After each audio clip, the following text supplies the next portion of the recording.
Tatabatu katale yokubutu walarka Kundum tu walgafate jada jolle walaka Tatabatu katale yokubutu walarka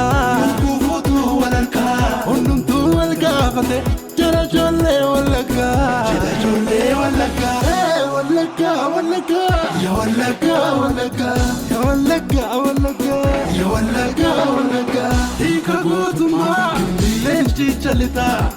Biya ko gari maltu singta Biya ko tata dache karoma Arra barulle abdi sikamna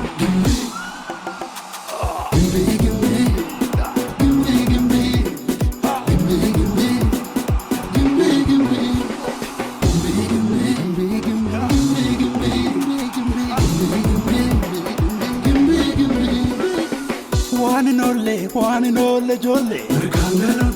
Merkangalo wani nolle Itti betti jolle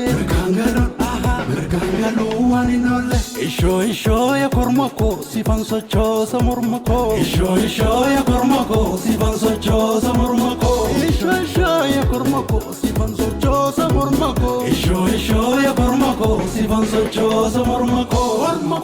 Sifan sochosa mormako Gotako Sifan sochosa mormako Gannako Sifan sochosa mormako Atikanko Sifan sochosa mormako Gormako Sifan sochosa mormako Gotako Sifan sochosa mormako Gannako Sifan sochosa mormako Atikanko Sifan sochosa mormako Sifan sochosa mormako Sifan sochosa mormako Sifan sochosa mormako Sifan sochosa mormako Sporti jalala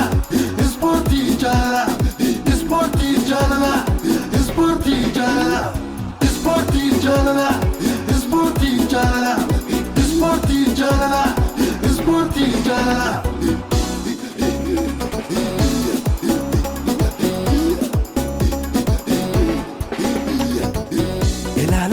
Meilala jolle gimbi maltu chala Meilala jolle gimbi maltu chala Meilala jolle gimbi maltu chala Meilala jolle gimbi maltu chala Jolle gimbi wangu gotu sente giddu kuma gotu